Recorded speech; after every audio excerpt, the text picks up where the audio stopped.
ህዝብን እየሰበርን ሰበር ዜና ነው የምንሰራው። እንሞትለታለን ያልነውን ህዝብ እየገደልነው ነው። የኦሮሞ ህዝብ እያለቀ የኦሮሞ ነጻነት ሰራዊት የሚያመጣው ነጻነት የለም። ጠቅላይ ሚኒስትሩ $55 ሚሊዮን ከፍለው ወደ ጠፈር ሊሄዱ ነው። $55 ሚሊዮን ከፍሎ ወደ ጠረፍ ሊሄድ የተዘጋጀ የኢትዮጵያ መሪ ከሻቢያ ቃል አቀባዮች ወደ ሻቢያ በቅሎች እንሸጋገር። ሐኪሞች የደሞዝ ጭማሪ አድርጎ መምህራን ዝም ብለው ሊቀመጡ የሚችሉበት ሁኔታ የለም። ጸበል ወይም ደግሞ መስቀል እንዳየ ሰይጣን ናቸው። እነሱ በረሃ ጫካ ነው የሚፈልጉት።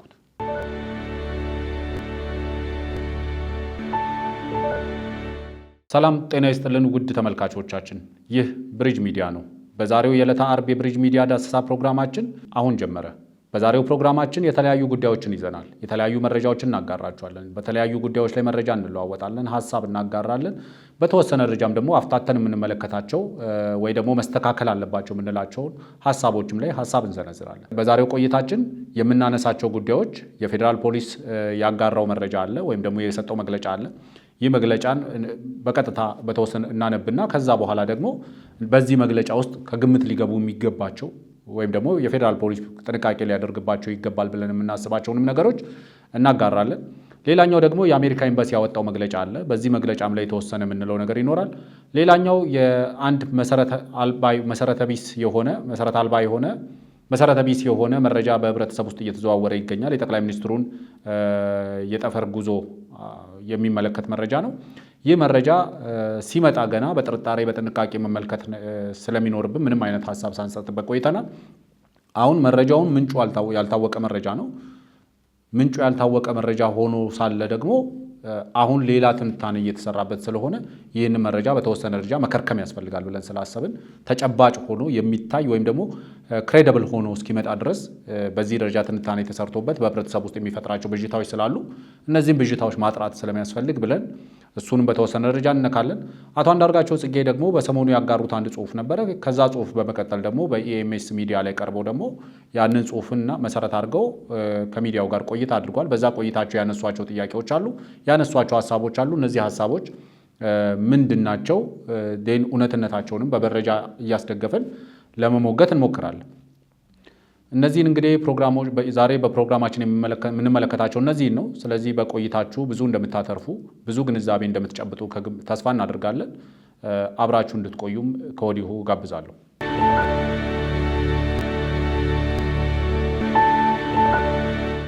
እንግዲህ በቀጥታ ወደ ፕሮግራማችን ስናልፍ በመጀመሪያ የምናገኘው የኢትዮጵያ ፌዴራል ፖሊስ የተሰጠ ወቅታዊ መረጃን ነው። መረጃውን እንደወረደ እናንብበውና ከዛ በኋላ በተወሰነ ደረጃ የራሳችንን ኮመንት ሰጥተንበት እናልፋለን። እንግዲህ ካርስቱ ቢለው ምንድነው? ከኢትዮጵያ ፌዴራል ፖሊስ የተሰጠ ወቅታዊ መረጃ ይላል። ሰሞኑን የጤና ባለሙያዎች ያነሱትን የመብት ጥያቄ ሽፋን በማድረግ በሀገራችን ትርምስ እንዲፈጠር ከሚሰሩ ኃይሎች ጋር በማበር ህገወጥ የሥራ ማቆም አድማ በማድረግ በጤና ዘርፉ ላይ ሁከት በመፍጠር እና የታካሚዎችን ህይወት አደጋ ላይ በመጣል የተጠረጠሩ 47 የጤና ባለሙያዎችን የኢትዮጵያ ፌዴራል ፖሊስ በቁጥጥር ስር አውሎ ምርመራ ማጣራት ጀምሯል።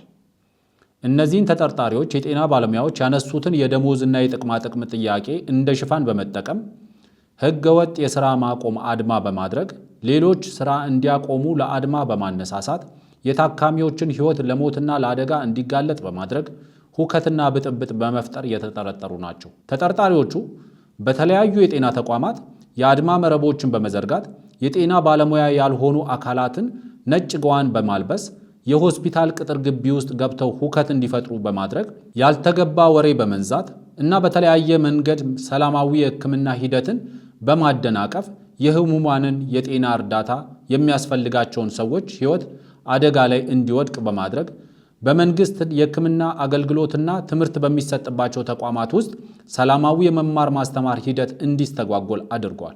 እንዲሁም ሙያቸውን አክብረው በስራ ላይ በተገኙ ባልደረቦቻቸው ላይ ዛቻና ማስፈራሪያ ከማድረስ ባለፈ ሁከት እንዲፈጠር ሙከራ አድርገዋል ያላቸውን 47 ተጠርጣሪዎች በመረጃና በማስረጃ በመለየት በቁጥጥር ስር አውሎ ምርመራ እያካሄደ እንደሚገኝ የኢትዮጵያ ፌዴራል ፖሊስ አስታውቋል። የኢትዮጵያ ፌዴራል ፖሊስ የጤና ባለሙያዎቹ የሙያው ስነ ምግባርና ህግ በማይፈቅደው ሁኔታ የዜጎችን ህይወት ለሞትና ለአደጋ በማጋለጥ ስራ ማቆም፣ ሌሎች ስራ እንዲያቆሙ ማነሳሳትና ማስፈራራት፣ የወንጀል ተግባር መሆኑን እየገለጸ ሌሎችም ከዚህ ተግባር እንዲቆጠቡ ያሳስባል። በዚህ አጋጣሚ ሕዝባቸውን እና ሕግ አክብረው አገልግሎት እየሰጡ ላሉ የጤና ባለሙያዎች ፖሊስ አስፈላጊውን ጥበቃ እንደሚያደርግ እያረጋገጠ ከዚህ ውጪ ሁከትና ብጥብጥ ለማስፋፋት የሚንቀሳቀሱ አካላት ላይ ፖሊስ እየወሰደ ያለውን ሕጋዊ እርምጃ አጠናክሮ እንደሚቀጥል ያስታውቃል። የኢትዮጵያ ፌዴራል ፖሊስ ግንቦት 15 ቀን 2017 ዓ.ም አዲስ አበባ ይላል መግለጫው። እንግዲህ በተደጋጋሚ እኛ በፕሮግራማችን ላይ ስናነሳቸው የነበሩ ነገሮች አሉ። ፌዴራል ፖሊስ በዚህ መግለጫ ውስጥ ያካተታቸው ነገሮች አሉ። አንድ ፖሊስ ኦልሬዲ ለይቶ ማስቀመጥ ያለበት እነዚህ ፐብሊክ ሰርቫንት ወይም ደግሞ ህዝብ አገልጋይ የሆኑ ሙያተኞች የሚያነሱት ጥያቄ በጥያቄነት ደረጃ ከታየ ትክክለኛ ፍትሃዊ ጥያቄ፣ ይህንም ማወቅ ያስፈልጋል። የትኛውም እርምጃ ሲወሰድ ይህን ከግምት እያስገቡ መሆን አለበት። ይሄ ጥያቄ ለመንግስት ቀርቧል። መንግስት በበቂ ሁኔታ ጥያቄውን ተቀብሎ ማስተናገድ ነበረበት አለበትም ብለን እናምናለን። ይህም ከግምት መግባት አለበት። በተገቢው መንገድ መስተናገድ አለበት። ጥያቄው ወደ አደባባይ ከመውጣቱ በፊት በአዳራሽ ውስጥ ማስገባት ያስፈልግ ነበር። ጥያቄው በየአደባባዩ ላይ ተበትኖ በፖለቲከኞች ኪስ ውስጥ ከመግባቱ በፊት ፖለቲከኞች ለግል የፖለቲካ ፍላጎታቸው ለግል የኢኮኖሚ ፍላጎታቸው ከማዋላቸው በፊት ወደ ፖለቲከኞች ኪስ ከመግባቱ በፊት መንግስት ጥያቄውን ወደ አዳራሽ ያስገባው ብለን ጮኸናል። አሁንም ትክክለኛው መፍትሄ በመንግስትና በጤና ባለሙያዎቹ መካከል በሚደረግ ውይይት የሚመጣ መፍትሄ ነው ብለን ነው የምናስበው። ስራ በማቆም የሚመጣ መፍትሄ አይደለም። ጥያቄውን ፖለቲሳይዝ በማድረግና የፖለቲከኞች ኪስ ውስጥ በመምጣት የሚመጣ መፍትሄ አይደለም። ስለዚህ መንግስት የሚጠበቅበትን ነገር ማድረግ ነበረበት፣ አሁንም ማድረግ አለበት ብለን ነው የምናስበው። አሁን የተጀመሩ እንቅስቃሴዎች አሉ። እነዚህን አጠናክሮ መቀጠል ያስፈልጋል። በዚህ ውስጥ ቀጥተኛ የሆነ የሙያና ከሙያ ጋር ተያያዥ የሆነ ጥያቄን ይዘው የመጡ የጤና ባለሙያዎች ተጎጂ እንዳይሆኑ ጥንቃቄ ማድረግ ያስፈልጋል። ጥያቄያችን ለመንግስት ነው፣ የሚመለሰውን በመንግስት ነው። ጥያቄያችን የፖለቲካ አይደለም። ጥያቄያችን የመብት ጥያቄ ነው፣ የፍትህ ጥያቄ ነው፣ የክብር ጥያቄ ነው ብለው ዘርዝሮ ያቀረቧቸው ነገሮች። ስለዚህ ዋናው ፌዴራል ፖሊስ ይህንን ጥያቄ ፖለቲሳይዝ አድርጎ ወይም ደግሞ ይህንን ጥያቄ ከሙያ ጥያቄ አንስቶ ወደ ፖለቲከኞች ኪስ ውስጥ በመክተት ውስጥ ተሳትፎ አላቸው የሚላቸው በማስረጃ በመረጃ አይደል፣ በጥቆማ በምናምን አይደል፣ በማስረጃ አስደግፎ ሊያቀርብ የሚችል ከሆነ እነዚህን የህግ ተጠያቂ ማድረግ አስፈላጊ ነው። ይነስም ይብዛም በዚህ እንቅስቃሴ ውስጥ ዋጋ ተከፍሏል። በጤና ባለሙያዎች ላይ ጉዳት የደረሰ ካለ፣ በታማሚዎች ላይ የደረሰ ጉዳት ካለ፣ በጤና ተቋማት ላይ የደረሰ ጉዳት ካለ ይሄ ጉዳት እንዲደርስ አላስፈላጊ በሆነ ህይወት እንዲያልፍ ንብረት እንዲወድም አስተዋጽኦ ያደረጉ የጤና ባለሙያዎች ካሉ በማስረጃ ተደግፉ። አሁንም ለፌዴራል ፖሊስ የምናሳስበው በማስረጃ ያልተደገፈ ማንኛውም እስር ተገቢም ነው ፍትሃዊም ነው ብለን አናምንም። በማስረጃ ያልተደገፈ እስር ካለ በአስቸኳይ እንዲለቀቁ እንጠይቃለን። ምክንያቱም ትክክለኛ ስላልሆነ በማስረጃ አስደግፎ ይሄ ሁከት እንዲፈጠር፣ ይሄ የህይወት ማፍለፍ እንዲፈጠር፣ ይሄ የንብረት ጉዳት እንዲፈጠር፣ ይሄ አጀንዳ ከሙያ ከሕክምና ባለሙያዎች ጥያቄነት አልፎ የፖለቲከኞች ኪስ ውስጥ እንዲገባ አስተዋጽኦ አድርጓል። አስተዋጽኦ ለማድረጋቸው ደግሞ መረጃው ይሄ ነው የሚባል ኤቪደንስ ቢዮንድ ይሄ ሪዝነብል ዳውት የሚባል ከተራ ጥርጣሬ በዘለለ ተጨባጭ የሆነ ማስረጃ ማቅረብ የሚችልባቸው ከሆነ ይሄንን በግልጽ ይሄን ማስረጃ አግኝቼ ነው በቁጥጥር ስር ያዋልኳቸው፣ በቁጥጥር ስር አውዬ ደግሞ የምፈልገው ማስረጃ እነዚህ ነው ማለት ይችላል። ግን ጥያቄ ስለጠየቁ ጥያቄ ስለጠየቁ ብቻ ወይም ደግሞ የጤና ባለሙያዎች ጥያቄ እንዲጠይቁ ስላስተባበሩ ብቻ ወይ ደግሞ ጥያቄውን በመጠየቅ በፊት መሪነት እየተሳተፉ ስላሉ ብቻ የተደረገ እስር ካለ ትክክል ነው ብዬ አላምንም። በግል እኔ ትክክል ነው ብዬ አላምንም። መታረም አለበት ብዬ ነው ማለት ነው። መስተካከል አለበት ብዬ ነው ማለት ነው። ስለዚህ የፌዴራል ፖሊስ እርምጃዬን አጠናክሬ እቀጥላለሁ፣ በማስረጃና በመረጃ አስደግፌ እያንዳንዱ ይሄንን የባለሙያዎቹን ጥያቄ ፖለቲሳይዝ በማድረግ ውስጥም ተሳትፎ ያላቸውን ጥያቄው ወደ አላስፈላጊ የሥራ ማቆም አድማ እንዲያመራና የዜጎቻችን ሕይወት ዋጋ እንዲያስከፍል በማድረግ ውስጥ በጤና መሰረተ ልማቶች ላይ ጉዳት ተከስቶ ከሆነ ጉዳት በማድረስ በማስረጃ የሚደገፍ ካለ ያንን እርምጃ መውሰድ ይችላል። የሕግ ግዴታም ስላለበት ማለት ግን በደንብ መጠንቀቅ ያለብን ጥያቄ በማንሳታቸው ምክንያት ጥያቄውን ፊት ለፊት ወጥቶ በማቅረባቸው ምክንያት ጥያቄያቸውን በጽሁፍም በሶሻል ሚዲያም በተለያየ መንገድ ስላቀረቡ ብቻ እስር እየተፈጸመ ከሆነ ግን ትክክል አይደለም። ፌዴራል ፖሊስ ይህንን ሊጠነቀቅ ይገባል። ምክንያቱም እንደ ሚዲያ ትክክል ነው ብለን ስለማን ነው። ዋናው መሰረታዊ ነገር እንደ ሚዲያ ወይም ደግሞ እንደ ሚዲያ ሰው እኔም ማምነው የጤና ባለሙያዎቹ ጥያቄ ትክክለኛ ነው፣ አለቀ። የፖለቲካ ጥያቄ አይደለም። ለመንግስት የቀረበ የመብት ጥያቄ ነው። መፍትሄው ጥያቄው የቀረበለት መንግስት ከጤና ባለሙያዎቹ ጋር ቁጭ ብሎ በመነጋገር የሚቻለውና የማይቻለውን በመለየት በአጭር ጊዜ የሚመለሰውና በረጅም ጊዜ የሚመለሰውን በመለየት የሚደርሱበት ስምምነት ውጤት ነው የሚሆነው። በእንደዚህ አይነት መንገድ ነው መፈታት ያለበት። ምን ይሄንን ብናደርግ ይሄ ሊከሰት ይችላል፣ ይሄን ብናደርግ ይሄ ሊከሰት ይችላል ተብሎ የተማሩ ሰዎች ስለሆኑ ማስረዳት ከተቻለ ይረዳሉ። የመንግስት ስልጣን ላይ የተቀመጡም ሰዎች የተማሩ ሰዎች ስለሆኑ የጤና ባለሙያዎቹ የሚሉትን ነገር ለመረዳት አይከብዳቸው። ስለዚህ ወደ አዳራሽ ጥያቄውን ወደ አዳራሽ ማስገባት ያስፈልጋል። ከዛሬ 6 ዓመት በፊት እንደተደረገው ከዛሬ 6 ዓመት በፊት ጥያቄው ሲቀርብ የፖለቲካ ጥያቄ ነው አልተባለም። ጠቅላይ ሚኒስትሩ በአዳራሽ ውስጥ ሀገር ያለችበትን ደረጃ ነው ለጤና ባለሙያዎች ያስረዱት። ሀገሪቷ ያለችበትን ደረጃ ነው ያስረዱት። የነበረችበትን ሁኔታ ነው ያስረዱት። ያንን አስረድተው ጤና ባለሙያዎቹን በማሳመናቸው ቢያንስ ጥያቄው ለ6 ዓመታት ማደር ችሏል። ዛሬም ጥያቄው መጥቷል። ጥያቄው ሊስተናገድ የሚገባው የዛሬ 6 ዓመት ባስተናገድንበት አውድ ነው። አዎ ከዛሬ 6 ዓመት በፊት የነበሩ ችግሮች አሁን ከፍተዋል። ሀገሪቷ በብዙ ምስቅልቅል ውስጥ አልፋለች።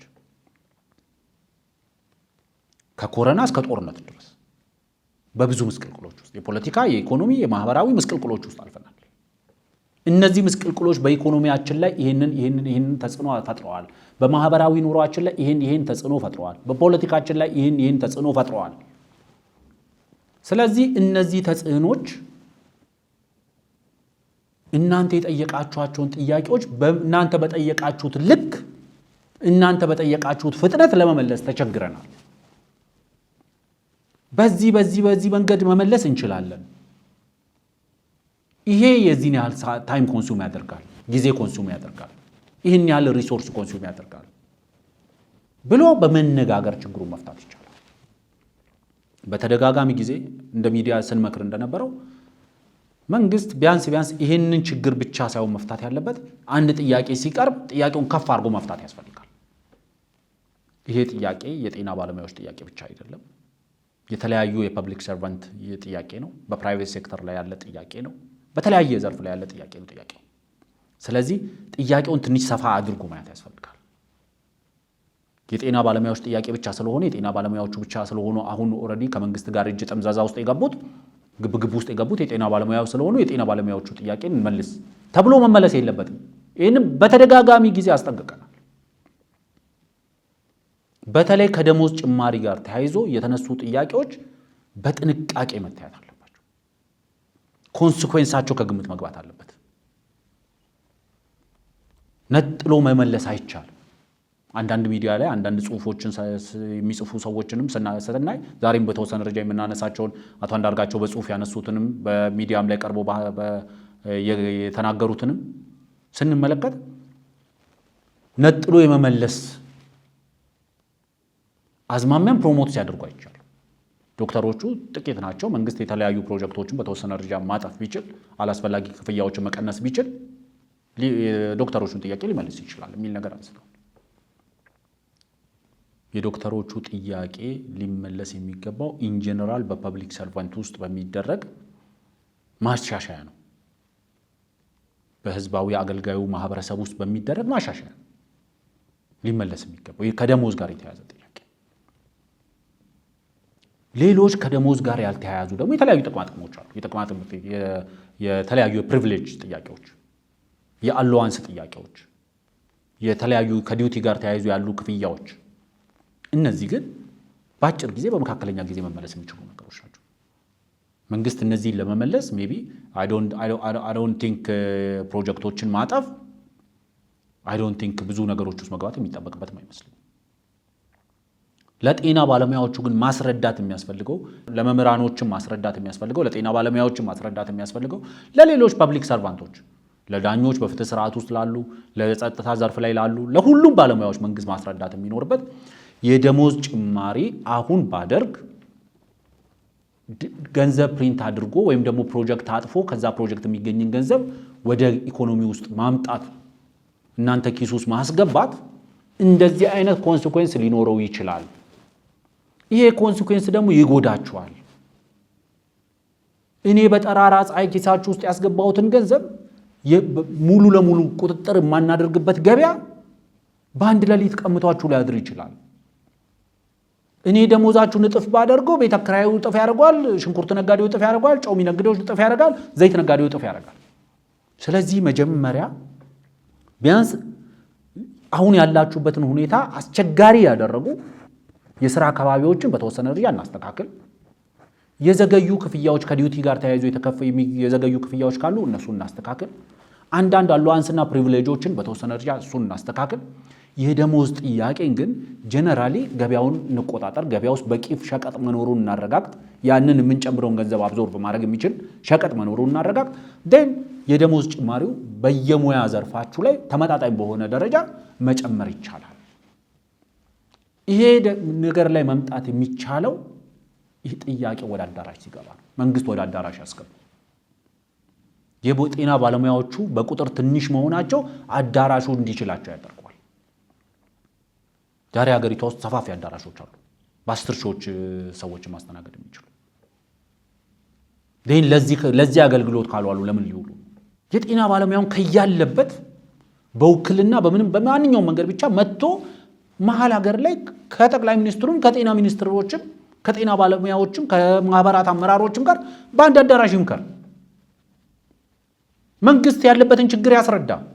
መልስ ላለመስጠት የማናቀው ባይሆንም የማናቀው ነገር ባይሆንም የጤና ባለሙያዎችም ያለባቸውን ችግር ያስረዱ። የማናቀው ችግር የለም የሚነግሩ። ጀስት ኢን ኬዝ ግን የማናቀውም ነገር ካለ ችግራቸውንም ይንገሩ። ወደ አዳራሽ ይግባ ጥያቄ። ይህን ፌዴራል ፖሊስም ህግና ስርዓት የማስከበር ግዴታ አለበት፣ ግን ጥንቃቄ በተሞላበት መንገድ ያን ይሄድበታል። ስለዚህ ከጤና ባለሙያዎቹ ጋር ከፌዴራል ፖሊስ መግለጫ ጋር ተያይዞ ያለውን ነገር በዚህ መንገድ ቢታይ። ምክንያቱም ሌሎች እንደሚሉት ጥያቄው ፖለቲሳይዝ ተደርጓል ስንል ጥያቄው ፖለቲሳይዝ ተደርጓል ማለታችን ጥያቄው ፍትሃዊ አይደለም፣ ትክክለኛ አይደለም እያልን አይደለም። የዛሬ 6 ዓመት በፊትም ጤና ባለሙያዎቻችን ጥያቄ ሲያነሱ ትክክለኛ ጥያቄ ነበር፣ ፍትሃዊ ጥያቄ ነበር፣ ተገቢ ጥያቄ ነበር።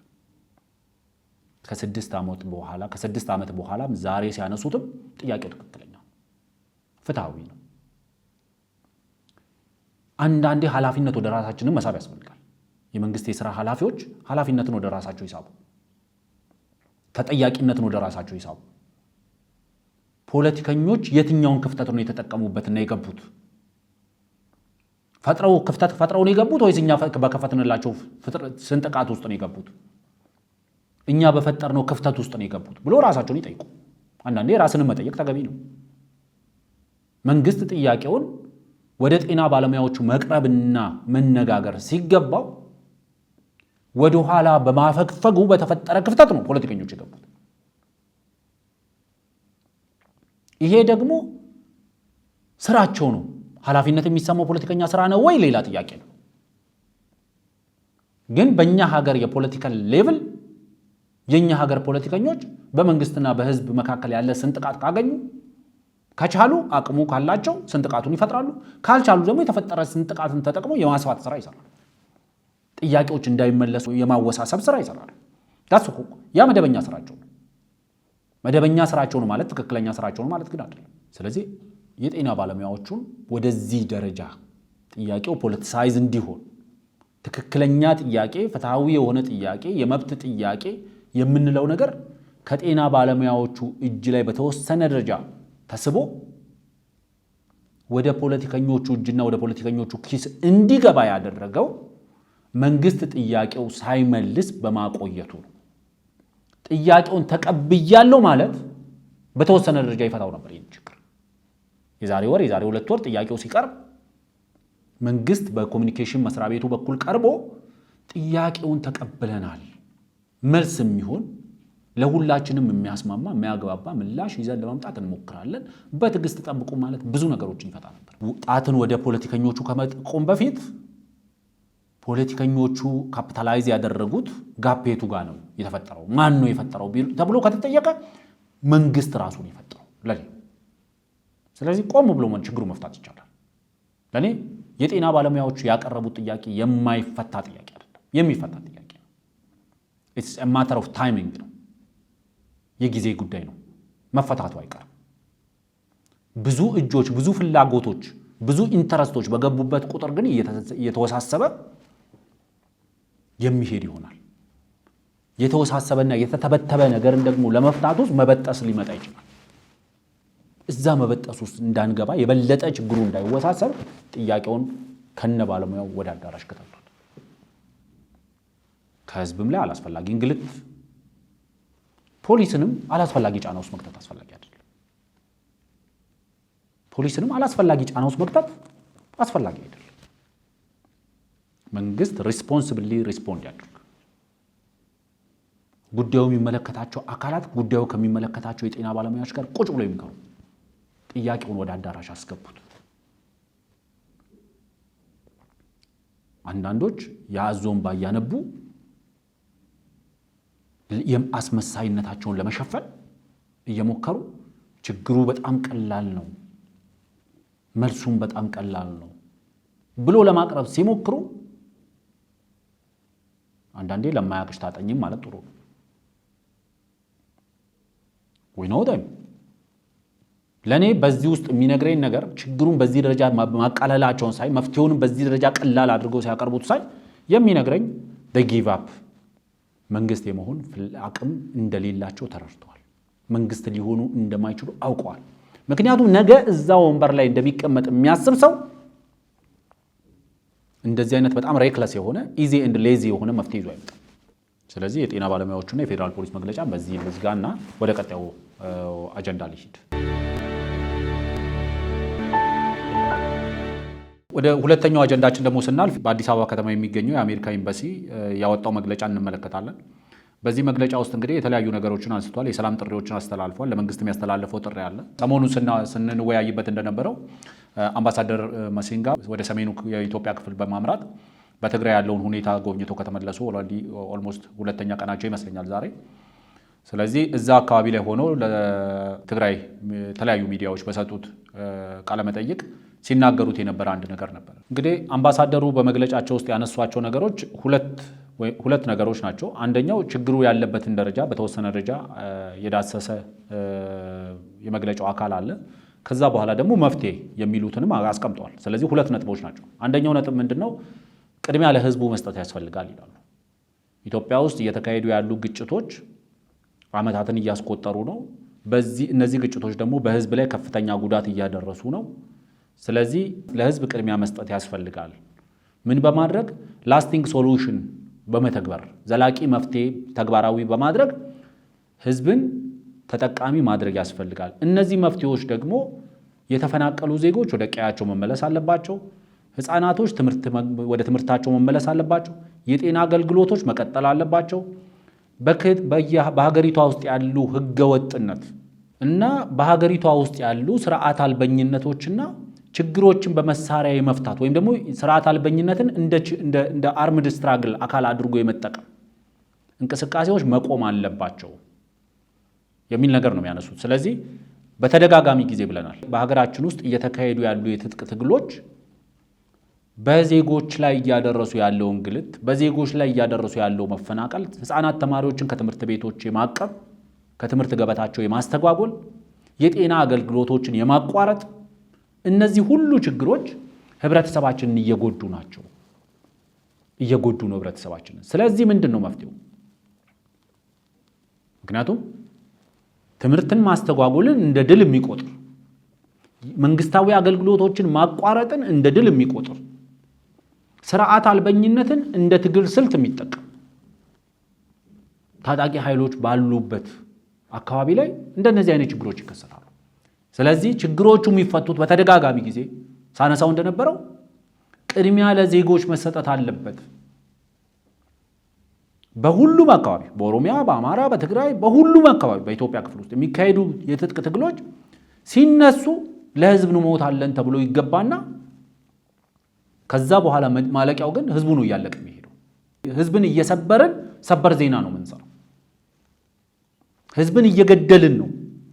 ህዝብን ማህበራዊ ኑሮውን እያመሰቃቀልን ነው። ህዝብን ኢኮኖሚያዊ ሀብቶቹን እያወደምን ነው። አላስፈላጊ እልቂት ውስጥ ህዝብን እየከተተን ነው። እንሞትለታለን ያልነውን ህዝብ እየገደል ነው። በመግለጫቸው ውስጥ ይሄ ነው የተነሳው ለኔ። ምክንያቱም ግጭቱ በቀጠለበት ሰዓት ላይ በግራም በቀኝም ያለው ኃይል ማወቅ ያለበት የህዝብን ኑሮ እያመሰቃቀለ ነው። ሰብአዊ እልቂት እያስከተለ ነው። መሰረተ ልማታዊ የሆኑ ውድመቶችን እያስከተለ ነው። ስለዚህ ይሄ መቆም አለበት። ዜጎች በቀያቸው ሊኖሩ የሚችሉበት ሰላም መምጣት አለበት። ተማሪዎች ወደ ትምህርት ገበታቸው የሚመለሱበት አውድ መፈጠር አለበት። መንግስታዊ አገልግሎቶች የሚቀጥሉበት ነባራዊ ሁኔታ መፈጠር አለበት። ስርዓት አልበኝነትን እንደ ትግል ስልት መጠቀም መቆም አለበት። ህገ ወጥነት እንደ ትግል ስልት መጠቀም መቆም አለበት። አንደኛው ይሄ ነው። ብዙ ሰዎች አንድ አረፍተ ነገር ይዘው ሲሮጡ ስላየው የአሜሪካ መንግስት የኢትዮጵያ መንግስት በዜጎቹ ላይ የሚያደርገውን ድሮን ጥቃት እንዲያቆም መልእክት አስተላልፏል። አዎ፣ ግን እነሱ በሚሉት አይደለም፣ በእነሱ በሚሉት መልክ አይመስልም። እነሱ እንደሚሉት ብቻም አይደለም። አንደኛው የአሜሪካ መንግስት ከዚህ ከተዘረዘሩ ችግሮች መውጫ መንገድ ብሎ ያሰበውን ለታጣቂዎቹ ጥሪ ነው ያቀረበው። ለአማራ ፋኖ ያቀረበው ጥሪ ላይ ጥሩ መስመር ያስቀመጠው ነገር ምንድነው? ሪያሊስቲክ የሆነ ፒስፉል የሆነ ኦብጀክቲቫችሁን ይዛችሁ ቅረቡ። ከም ፎርዋርድ ሪያሊስቲክ፣ ሊጨበጥ የሚችል ሊሆን የሚችል ሊተገበር የሚችል ዓላማ ይዛችሁ ነው ቅረቡ፣ ወደፊት ነው። ምክንያቱም በተደጋጋሚ ጊዜ የአማራ ፋኖ በሚል የተሰባሰቡ ቡድኖች የሚያቀርቧቸው የመደራደሪያ ነጥቦች ወይም ደግሞ የሚያቀርቧቸው ዓላማዎች ሪያሊስቲክ አይደሉም። ጥቁር ወተት ካላመጣችሁልን ነው እየተባለ ያለው የምንለው ለዚህ። ስለዚህ የአሜሪካ መንግስትም ሪያሊስቲክ የሆነ ዓላማ ይዛችሁ ወደፊት ቅረቡ፣ ወደፊት ነው። ሪያሊስቲክ የሆነ ዓላማ ይዛችሁ ሊጨበጥ የሚችል ሊሆን የሚችል አፕሊካብል የሆነ ዓላማችሁን ይዛችሁ ቅረቡ ነው የተባለው። አንደኛው ለፋኖ ያቀረበው ጥሪ ይሄ ነው። ለፋኖ ብቻ አይደለም ጥሪውን ያስተላልፈው የአሜሪካ መንግስት፣ ለኦሮሞ ነጻነት ሰራዊት ብሎ ራሱን ለሚጠራውም ኃይል ደግሞ መልእክት አስተላልፏል። መልእክቱ ምንድን ነው የሚለው? ጀምራችሁ ያቋረጣችሁትን ድርድር ቀጥሉበት። በኦሮሚያ ክልል ውስጥ ያለውን ግጭት ለማስቆም ድርድሩ መቀጠል ብቸኛ አማራጭ ነው። ስለዚህ ወደ ድርድር ጠረጴዛው ተመለሱ። በዚህ ውስጥ ምን ማለት ነው? ከድርድር ጠረጴዛው ላለመመለስ እንቅስቃሴ እያደረገ ያለው ሌሎች ከዚህ በፊት ሲሉት እንደነበረው መንግስት አይደለም። መንግስት በተደጋጋሚ ጊዜ ከነዚህ ኃይሎች ጋር ለመደራደር ጥሪ አቅርቧል። ድርድሩን ለመቀጠል ጥሪ አቅርቧል። ስለዚህ የአሜሪካ መንግስት ምንድነው ወደ ድርድር ጠረጴዛው ተመለሱ፣ የኦሮሞ ህዝብን እንግልት እንዲቆም የምትፈልጉ ከሆነ ወደ ድርድር ጠረጴዛው ተመለሱ፣ that is the only solution ብሎ ነው ያስቀመጠው። ለፌደራል መንግስቱ ያቀረበው ጥሪ አለ። we call for the federal government to immediately cease the use of drone strike against its own people and facilitate resolutions. መንግስት ተደጋጋሚ ሪዞሉሽኖችን ሲያቀርብ ነበር። መፍትሄዎች እያቀረበ ነው ያለው። ማቅረብም አለበት፣ ወደፊት ማየት አለበት። በባለፈው የአብን መግለጫን አንስተን ባነሳንበት የህዝብ ተወካዮች ምክር ቤት በአዋጅም ሜቢ የሚሰሙ ከሆነ የግድ ነጋሪት መጎሰም አለበት ተብሎ የሚታሰብ ከሆነ መንግስት በህዝብ ተወካዮች ምክር ቤት አዋጅ ማስወጣት ይችላል። የሰላም ጥሪ አድርጎ የሰላም አዋጅ ማስተላለፍ ይችላል። መንግስት በተለያየ መንገድ ለሰላም ያለውን ቁርጠኝነትም ኮሚትመንቱን መግለጽ ይችላል። የአሜሪካ መንግስት ከመንግስት አንድ የጠየቀው ነገር ይሄ ነው። ሁለተኛው በራሱ ዜጎች ላይ የድሮን ጥቃቶችን እንዲያቆም እነሱ ሀገራችን አይደለም ቢሉንም ታጣቂዎቹ በተለያየ መንገድ ይሄንን ቢያረጋግጡልንም ታጣቂዎቹ ዜጎቻችን ናቸው። ስለዚህ የድሮን ጥቃት ይቁም ሲባል ያው በእነዚህ ዜጎቻችንም ላይ የምናደርሰው የድሮን ጥቃት ይቁም ነው እንግዲህ አሜሪካ መንግስት እያለ ያለው። አዎ በድሮን ጥቃቶች ውስጥ ይነስም ይብዛ ሲቪሊያን ይጎዳሉ፣ የሲቪሊያን መሰረታዊ ልማቶች ይጎዳሉ። ይሄ ይታወቃል። መንግስት አስፈላጊ ባልሆነበት ቦታ ላይ የድሮን ጥቃት ይሰነዝራል ብዬ አላስብም። ምክንያቱም ኤክስፔንሲቭ ስለሚሆን መንግስት መሰረተ ልማት ለማውደም ብሎ በጦርነት ውስጥ ምንም አይነት ተሳትፎ የሌላቸውን ሲቪሊያኖችን ለመጉዳት ብሎ የድሮን ጥቃት አይሰነዝርም። ግን በድሮን ጥቃት የሚሞቱ ኢትዮጵያውያን ዜጎቻችን ታጣቂም ቢሆኑ በደስታ የምንቀበለው ነገር አይደለም። ስለዚህ ለኔ በአንድ በኩል መንግስት የድሮን ጥቃቶችን በሚሰነዝርበት ሰዓት ላይ ጥንቃቄ እንደሚያደርግ አውቃለሁ። የበለጠ ጥንቃቄ ማድረግ አለበት። ጥንቃቄ ማድረጉን መቀጠል አለበት። በሲቪሊያን ሀብቶችና በሲቪሊያን ህይወቶች ላይ ጉዳት እንዳይደርስ ከድሮን ስትራይክ በመለስ መቆጣጠር የሚቻልባቸው የወታደራዊ ስልቶች ካሉ እሱን እንደ መጀመሪያ አማራጭ አድርጎ መጠቀም አለበት ብዬ አስባለሁ። ግን ዋናው መሰረታዊ ነገር የአሜሪካ ኤምባሲ ያወጣው መግለጫ የፋኖ ኃይሎች ሪያሊስቲክ የሆነ ኦብጀክቲቭ ይዛችሁ ወደፊት ቅረቡ ተብላችኋል። ስለዚህ እንግዲህ የኢትዮጵያ መንግስትም የተለያዩ ባለስልጣናትም ሲያቀርቡት እንደነበረው ዓላማ አልባ የሆነ ትግል ነው። ምክንያቱም ዓላማ አልባ መሆኑን የሚያሳየው የትምህርት መቋረጥን እንደ ድል የሚወስድ ነው። መንግስታዊ አገልግሎት መቋረጥን እንደ ድል የሚወስድ ነው። ስለዚህ ይሄ ዓላማ አይደለም። ከማንም ኃይል ጋር ብትደራደሩበት የማታፍሩበትና ብታስረዱ ለሌላው ሰው የሚገባው ዓላማ ይዛችሁ ወደፊት ቅረቡ። በንግግር ችግሮቻችሁን ፍቱ። በየቦታው ላይ በየሚዲያው ላይ እየወጡ የሰላም አማራጭን ተቀብለው ወደ መንግስት እጃቸውን የሰጡ የታጣቂ ቡድኑን አመራሮች አይ እነሱ እኮ ለመንግስት እጅ ሰጥተው ወይም ደግሞ ሰላምን መርጠው ሳይሆን የሄዱት ወደ ቤታቸውን የገቡት ብሎ ፕሮፓጋንዳ መስራት ማንንም የትም አያደርስም። ፕሮፓጋንዳ መስራት ማንንም የትም አያደርስም። ምክንያቱም ትላንትና እነዚህ ልጆች ጀግናዎች ነበሩ። ትላንትና ይሄንን የሚሉ አፎች ፕሮፋይል ፒክቸሮች ነበሩ፣ ጀግናዎቻቸው ነበሩ፣ መኩሪያዎቻቸው፣ መከታዎቻቸው ነበሩ። ግን እነዚህ የታጣቂ ቡድኑ መሪዎች ሰላምን ሲመርጡ በካሃዲነት ተፈርጇል። ሰላምን ሲመርጡ ወደ ቤታቸውን የተመለሱት በፊትም የመንግስት ነበሩ። ሲዋጉ፣ ሲቆስሉ፣ ሲገሉ የመንግስት ነበሩ፣ ጀግና ነበሩ። ስለዚህ ከዚህ ወጥቶ ሊተገበር የሚችል ዓላማ፣ እቅድ፣ ፍላጎት ይዞ ጠረጴዛ መክበብ ብቸኛ አማራጭ ነው። ክልልን እየዞሩ ማንደድ፣ መንግስታዊ አገልግሎት ማቋረጥ፣ ህፃናት ሕክምና እንዳያገኙ፣ ህፃናት ትምህርት ቤት እንዳይሄዱ፣ ነፍሰ ጡር እናቶች የሚወልዱባቸው የሕክምና ተቋማት እንዲወድሙ ማድረግ ይሄ ኦብጀክቲቭም አይደለም፣ ድልም አይደለም። ደጋግመን ተናግረናል። ጥይቷ የበሳችውን ቦታ እየሄዱ በማክበብ ኢላማ መትቻለሁ ማለት አይቻልም። ስለዚህ ጻፉት፣ ዘርዝሩት። በዚህ ብንነጋገር ይሻላል። ምክንያቱም ህዝባችን ነው እየሞተ ያለው። በግራ በቀኝ የሚሞተው ወጣት የሀገር ሀብት ነው፣ የሚወድመው ንብረት የሀገር ሀብት ነው ብሎ ማሰብ ያስፈልጋል። ራስን ቤት እያቃጠሉ አሁን በራልኝ ማለት እንደዛች እብድ ተገቢ ነው ብዬ አላምንም እውነቱን ለመናገር። ወይ ደግሞ መንገድ ሁሉንም ነገር አቀናብሮ ሲያበቁ እንደዛች እብድ መንገድ ላይ ቁጭ ብሎ ተናግረናል፣ ቤት ይቃጠላል ብለናል ያለች ለመንገደኛው፣ ለገበያተኛው፣ ለሚያልፈው ሁሉ ስትናገር ቆይታ ሁሉም ባልሰማ ሲያልፋት ሄዳ ቤቱን ካቃጠለች በኋላ ተናግረናል አለች ማለት ነው። ይሄ ድል አይደለም። የራስን ቤት እያቃጠሉ አሁን በራልኝ ማለት ድል አይደለም። የቤቴ መቃጠል ለተዋኑ በእጀኝ እንዳለው ሰውዬ ማለት ተገቢ አይደለም። ችግሮቹን ቤቱን በማያፈርስ መንገድ መፍታት ያስፈልጋል።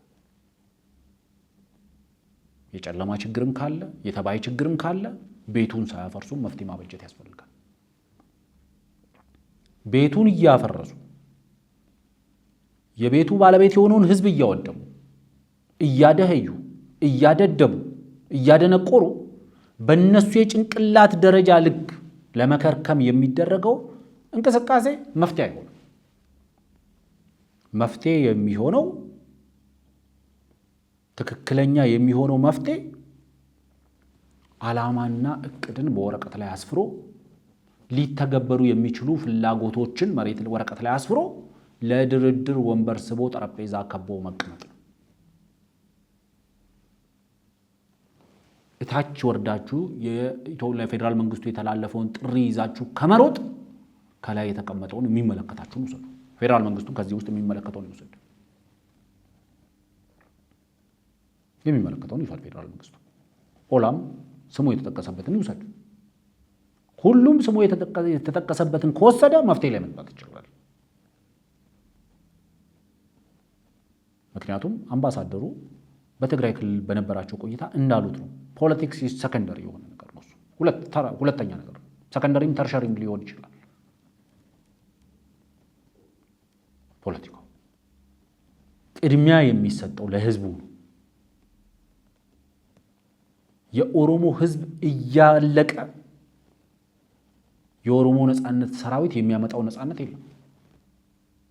የሚያቀዳጀው ዲሞክራሲ የለም። የሚያመጣው ሉዓላዊነት የሚባል ነገር የለም።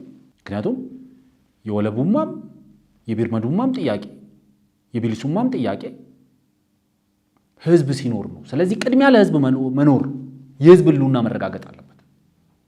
የህዝብ ሰርቶ መብላት፣ የህዝብ ወጥቶ መግባት፣ የህፃናት ልጆች እናቶች ሕክምናና ትምህርት የማግኘት ህልውናቸው መጠበቅ አለበት። ስለዚህ ቅድሚያ ለህዝቡ ስጡ ነው መግለጫው የሚለው። ቅድሚያ ለህዝባችሁ ስጡ። ባዳ ይሄንን ሲነግረን ነው ልናፍር ይገባል፣ ልንሸማቀቅ ይገባል። የውጭ ሀገር ዜጋ ይሄንን ሲመክራችሁ ልትሸማቀቁ ይገባል። ሁላችሁ ለሀገራችሁ ለህዝባችሁ ቅድሚያ ስጡ። ፖለቲካን ሰከንደሪ ያድርጉት። ፖለቲካ ውስጥ እንግዲህ የዲሞክራሲ የነጻነት የፍትህ የምናምን የምንላቸው ሰከንደሪ፣ መጀመሪያ ዜጋው ይቁ። ዜጋው የመኖር ህልውናው ይጠበቅለት። አይ ቲንክ በሁለተኛው አጀንዳ ላይ ይሄን ያልካልኩ በቂ ነው። ምክንያቱም በተደጋጋሚ ጊዜ ስላልነው ማለት ነው። ወደ ሶስተኛው መረጃ ደግሞ እንለፍ። ከሰሞኑ አንድ መሰረት አልባ የሆነ መሰረተ ወይም ደግሞ ምንጭ አልባ የሆነ ምንጭ ተደርጎ የሚጠቀሰው ምንጩን ዲስክሎዝ ባላደረገበት አንድም ዓለም አቀፍ ሚዲያ ላይ ማንም ሰው ጎግል አድርጎ አንዲት መስመር እውነታን ይዞ መምጣት የማይችልበት መረጃ እየተራገበ ነበር። ጀስት ኦልሞስት ሳምንቱ ሙሉ ይሄ መረጃ ሲመጣ ምን ኮንሲኩዌንስ ሊኖረው እንደሚችል መገመት ብዙም ከባድ አልነበረም። ምን ሊባል እንደሚችል ዜናው የሚለው ጠቅላይ ሚኒስትሩ ወደ ጠፈር ላይ ያመሩ ነው የሚለው። ጠፈር ላይ ቆመው የሰላም ጥሪ የአንድነት ጥሪ ሊያስተላልፉ ነው የሚለው። አገሬው እንደሚለው ሊበላኝ ያሰበውን አሞራ ሲዞረኝ ነው ማቀው እንደሚለው እቺ መረጃ መዘዋወር ስትጀምር ምን ቀጥሎ እንደሚመጣ መገመት ብዙ ከባድ አልሆነ። ለኔ በተለይ ለራሴ ከባድ አልነበረም ማለት ነው።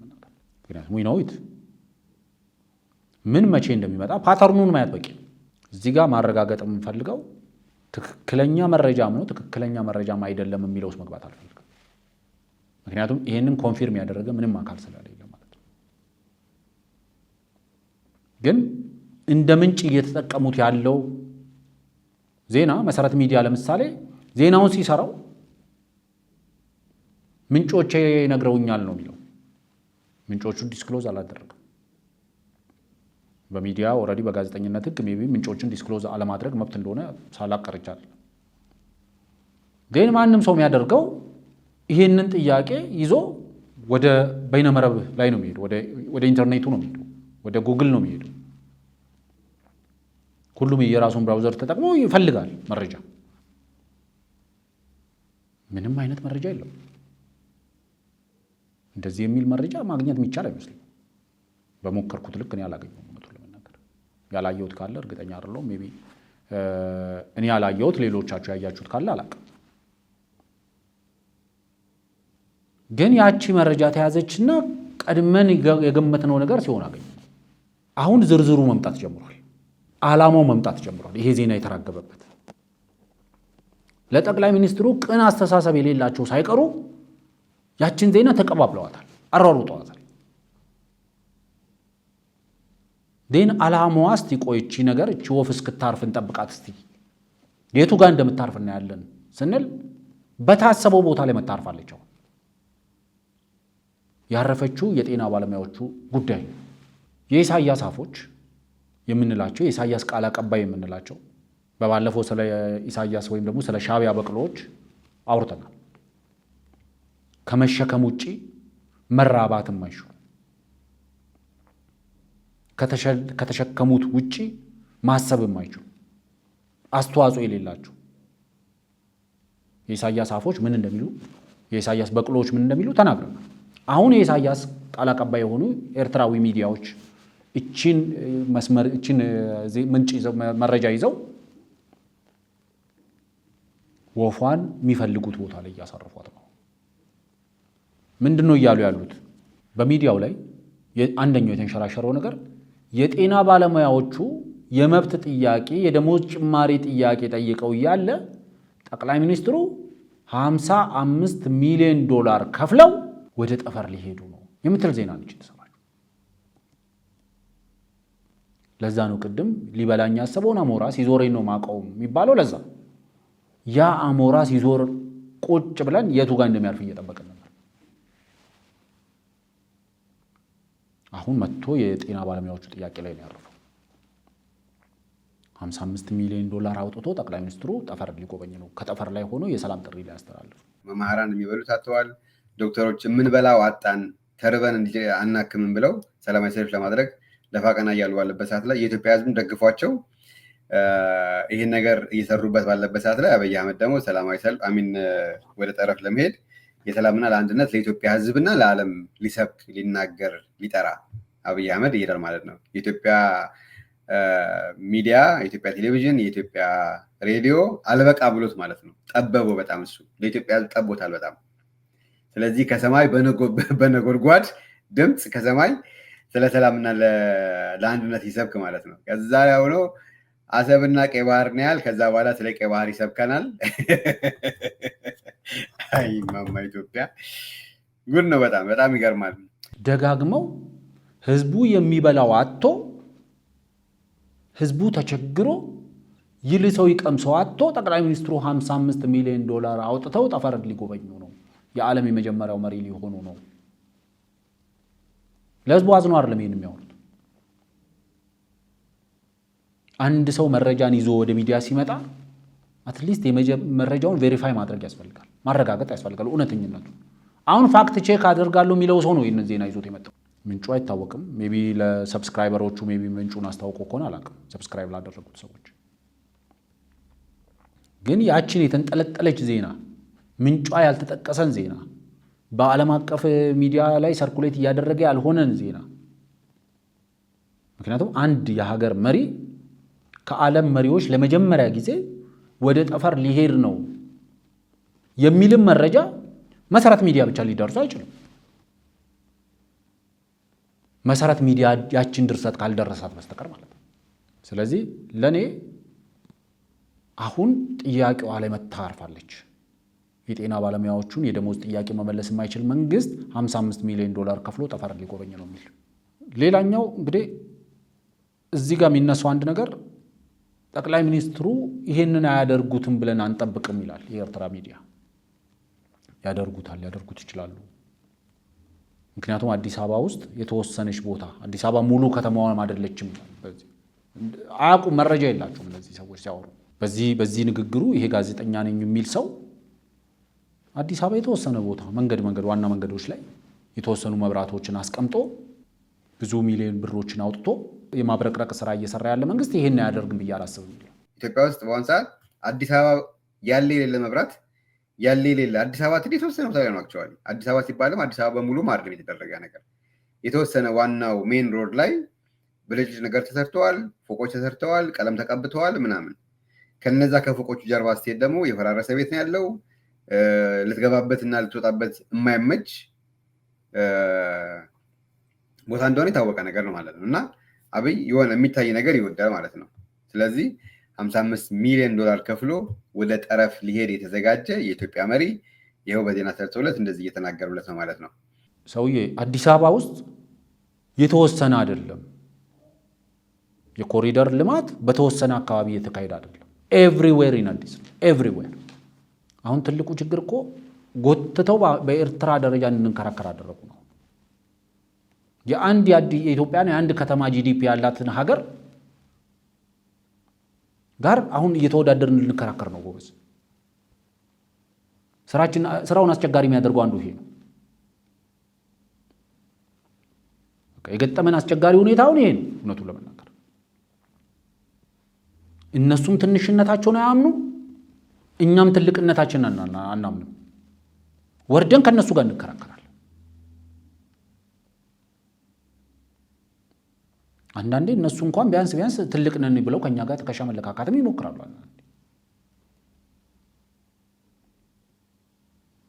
ስለ አዲስ አበባ የተወሰነች ዋና መንገድ ላይ የምትሰራ ኮሪደር ነች ያለችው ይላሉ።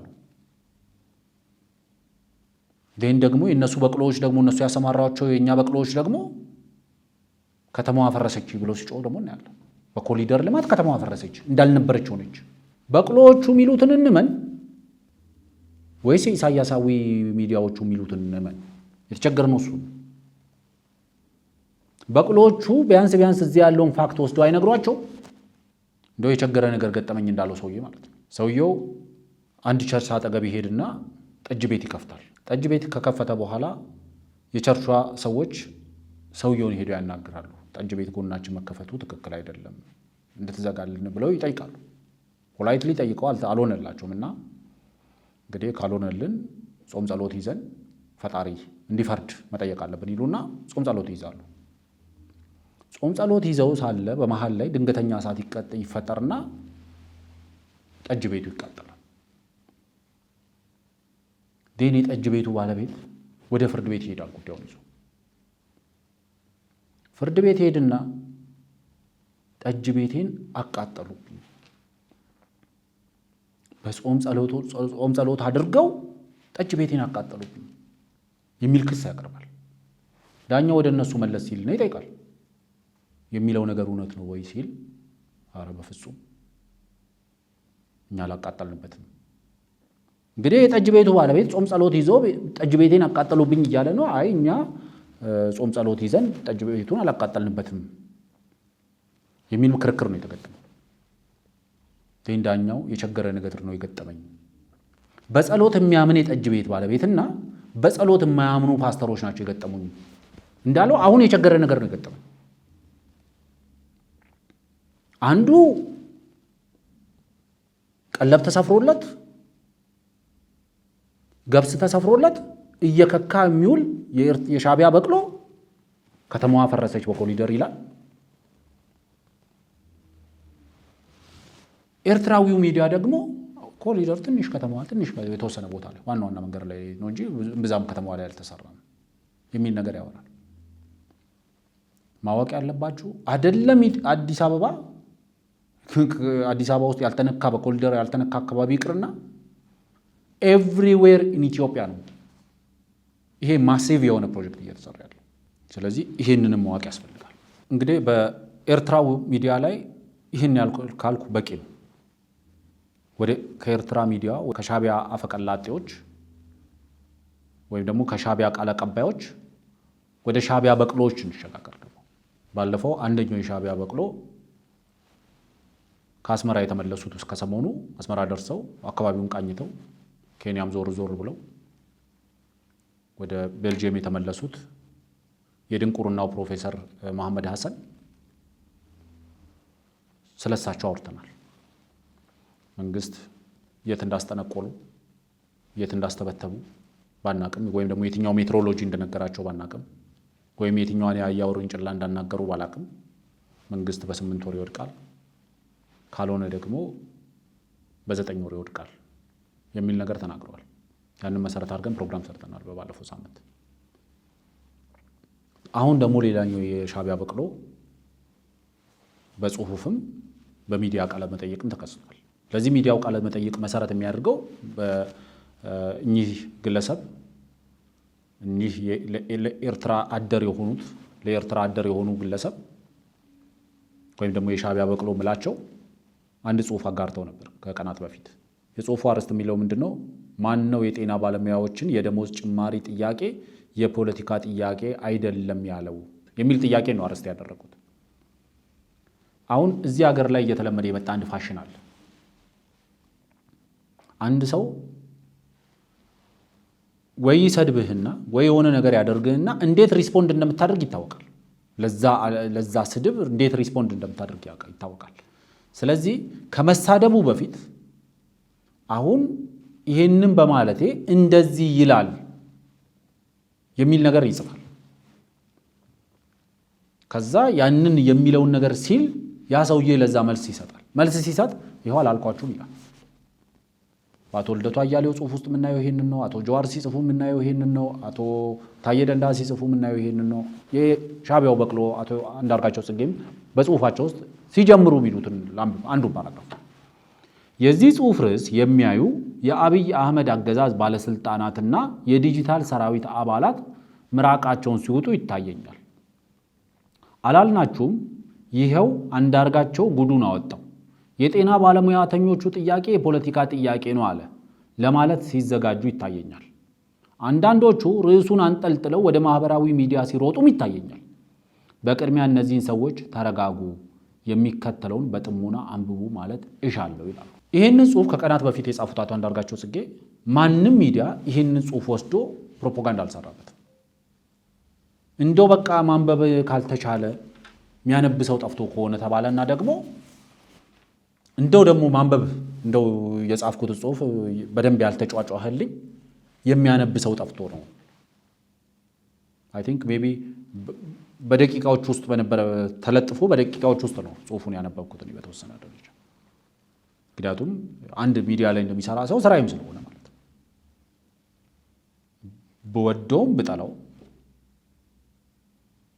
ቢከፋም ቢከረፋም የግድ ማንበብ አለብኝ፣ የግድ መስማት አለብኝ። ስለዚህ ጽሁፉን አንብቤዋለሁ። ዴን ተራ ለዚህ እንደ ኢዚ የሆነ መፍትሄዎች የታጨቁበት ጽሁፍ ነው። ስለዚህ ምንም ለእንደዚህ አይነት ጊዜ ማባከን አያስፈልግም ብለህ ተውተናል። ስለዚህ እንደፈለጉት ሊሰማላቸው እንደፈለጉት ሊስተጋባላቸው አልቻለም። ዴን አቶ አንዳርጋቸው ሁለተኛ ስቴፕ ከፍ አደረጉት። ጽሁፉን አንድ ወደል ባንዳ አለ ወይም ደግሞ አንድ ወደል የሆነ የኤርትራ በቅሎ አለ፣ ለሱ በድምጽ እስቲ ደግሞ ሞክረው ብለው ለሱ አስተላለፉ። እሱም ማስተላለፉንም ሼር አድርገው ለህብረተሰቡ እንደው ባለፈው የጻፍኳትን ጽሁፍ ይኸው አንብቦላችኋል፣ እስቲ እሱ እንደው ማንበብ ካልቻላችሁ ስሙልኝም ብለው ሞከሩ። ያም ሆኖ ብዙ በሚባለው ደረጃ እንትን አላደረገም፣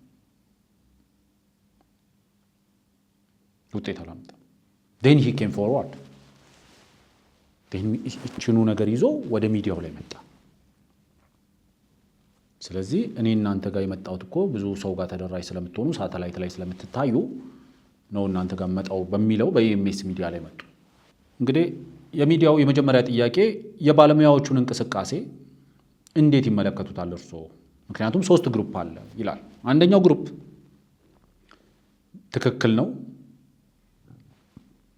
ጤና ባለሙያዎቹ የስራ ማቆም አድማ ማድረጋቸው ትክክል ነው። እየተራቡ እየታረዙ ስራ እየሰሩ መቀጠል የለባቸውም የሚል አንድ ቡድን አለ ይላል። አዎ እንደዚህ የሚል ቡድን አለ፣ እነሱንም ጨምሮ። ዋናው ነገር ግን ይህንን አቋም የያዘው ከጤና ባለሙያዎቹ ውጭ ፖለቲከኛው አብዛኛው ይህንን አቋም የያዘው ለጤና ባለሙያዎቹ ጥያቄ ክብርም እውቅናም ከመስጠት አንጻር አይደለም። እጁን የሚያስገባው በባለፈው አቶ ጀዋር መሐመድ እጃቸውን እዚህ ጥያቄ ላይ ሲያስገቡ አቶ ጀዋር በዚህ ውስጥ ሁለት ትርፍ ለማግኘት ነው የሚገቡት። መንግስት ከመለሰውም ይኸው እጄን አስገብቼ የኔ አስተዋጽኦ ነው እንዲመለስ ያደረገው የሚል ክሬዲት ሽሚያ ውስጥ ይመጣሉ። ካልመለሰውም ደግሞ የጤና ባለሙያውንም ሌሎችንም ጨማምሮ ፐብሊክ ሞብ መፍጠር እችላለሁ በሚል ካልኩሌት አድርገው ነው በመንግስትና በፐብሊክ ሰርቫንቱ መካከል መንግስት ጥያቄውን የማይመልሰው ከሆነ ክፍተት ይፈጠራል። ዴን አይ ካን ኤክስፕሎይት ያንን ክፍተት ኤክስፕሎይት ማድረግ ይችላለሁ ከሚል ነው እጃቸውን ያስገቡት እንጂ በቅንነት ጥያቄው እንዲመለስ ፈልገው አይደለም። ምክንያቱም ጥያቄው እንዲመለስ የሚፈልግ ሰው ቅድም የአሜሪካው አምባሳደር እንዳለው ሪያሊስቲክ የሆነ ሶሉሽን ነው ይዞ ሊመጣ ይችላል። በዚህ መንገድ መንግስት ጥያቄውን ሊመልሰው ይችላል ማለት ይቻላል። እንደዛ አላደረጉም።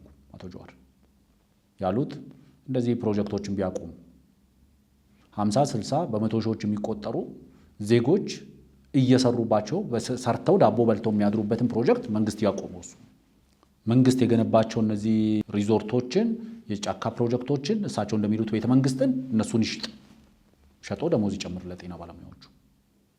this is easy and lazy የሆነ ሶሉሽን በሳቸው የጭንቅላት ልክ የሚጠበቅ መፍትሄ አይደለም።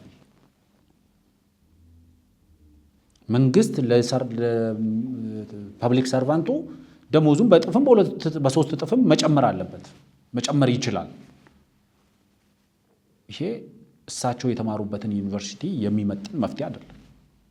ምክንያቱም ማንም ሰው ማንበብ የሚችል ሰው ኮንሲኩዌንሱ ምን ሊሆን ይችላል? መንግስት በሶስት እጥፍ 4 እጥፍ የፐብሊክ ሰርቫንቱን ደሞዝ ቢጨምር ኮንሲኩዌንሱ ምን ሊሆን ይችላል ብሎ ካልኩሌት ማድረግ ስላለበት፣ ስለዚህ ቅድም ጋዜጠኛው ያነሳላቸውን በትክክል ነው እየተራቡ እየታረዙ መቀጠል የለባቸውም፣ ስለዚህ ስራ ማቆማቸው ተገቢ ነው የሚሉ አሉ።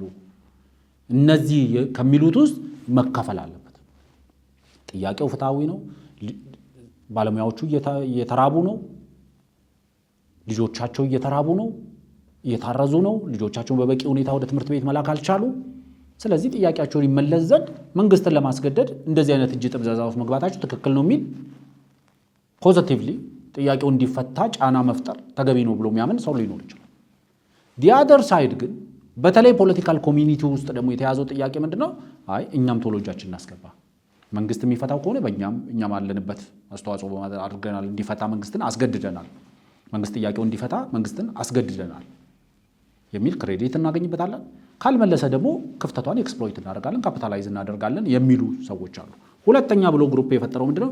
ከሞራል አንጻር ትክክል አይደለም የሚሉ ሰዎች አሉ። የጤና ባለሙያዎቹ ስራ ማቆማቸው ከሞራል አንጻር ትክክል አይደለም የሚሉ አቶ አንዳርጋቸው ይህን የመጀመሪያውን ነው የወሰዱት፣ ሪጀክት ነው ያደረጉት። ሌሎቹን ሁለተኛውን ክሊርሊ የሞራል ጥያቄ የሚያነሱ ሰዎች ትክክል አይደሉም የሚል ነገር ነው የሚያነሱት። እኔ ራሴን ግሩፕ አድርግ ከተባልኩ ጥያቄው ትክክለኛ ቢሆንም ስራ ማቆማቸው ከሞራል አንጻር ትክክል ነው ብዬ አላምንም።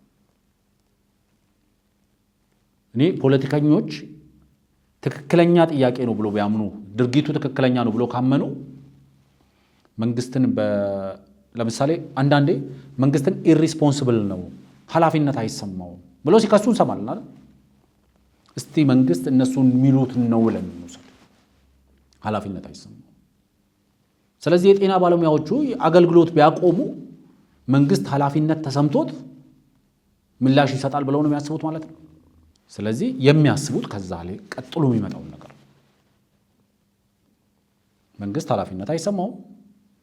ስለዚህ የጤና ባለሙያዎቹ ጥያቄ ስራ ማቆም ቢያደርጉበት መንግስት ኃላፊነት ተሰምቶት እነሱ የጠየቁትን ጥያቄ አይመልስም። ዴን ህዝቡ አገልግሎት አያገኝም። አገልግሎት ባለማግኘት የሚፈጠር ቅሬታ ይኖራል። ይሄንን ቅሬታ ደግሞ ወደ አመፅ እንቀይረዋለን።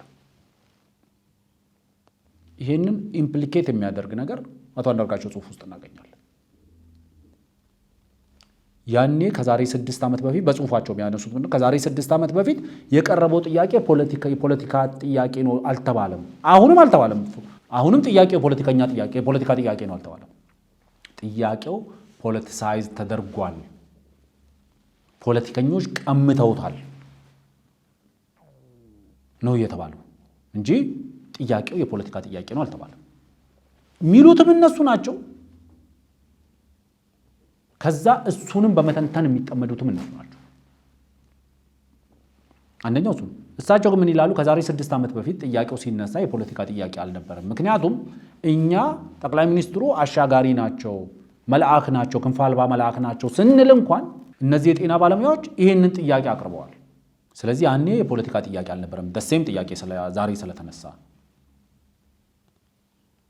ምክንያቱም ያኔ የፖለቲካ ጥያቄ ነው ያልተባለበት ምክንያት አመጽ አገሪቷ ውስጥ ስላልነበረ ነው። አሁን አገሪቷ ውስጥ አመጽ ስላለ ያንን አመጽ እያቀነባበሩ እያራገቡ ያሉ ሰዎች ይሄንን የመብት ጥያቄን ይሄን የፍትህና የትክክለኛ የሆነውን ጥያቄ ይሄንን የመብትና የፍትህ ጥያቄ እነዚህ አመጽን የሚያቀጣጥሉ ሰዎች እየተጠቀሙበት ነው ተብሎ ነው የታሰበው። ቁማሩ ግልጽ ነው። ጥያቄው ከጤና ባለሙያዎቹ ጥያቄ ጋር አይደለም የሚገናኘው። የፖለቲከኞቹ እያራገቡት ያለው ጥያቄ የጤና ባለሙያዎቹ ጥያቄ እንዲፈታ ከመፈለግ አይደለም። ቱ ቢ ሆነስትሊ ስፒኪንግ እነዚህ የጤና ባለሙያዎች የሚያነሱት ጥያቄ ተመልሶ ሀገር አገልግሎቱ እንዲጠቀም ወይ ደግሞ ሀገር በአገልግሎታቸው እንዲጠቀም አይፈልጉም።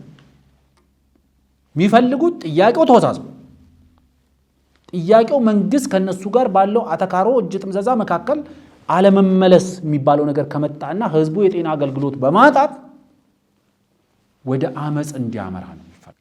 ስለዚህ ፍላጎታቸውን ነው መንግስት ማከናወን ያለበት። ሶስተኛው ከሞራል አንጻር ትክክል አይደለም፣ ሁለተኛው ነው። ሶስተኛው ደግሞ የፖለቲካ እንቅስቃሴ ነው የሚሉ አሉ። የፖለቲካ እንቅስቃሴ ነው ለሚለው በጽሁፋቸው ውስጥ ያሉትን ነገር ላንሳ። ለምሳሌ ከ6 ዓመት በፊት ይሄ ጥያቄ ሲነሳ የፖለቲካ ጥያቄ አይደለም ተብሏል።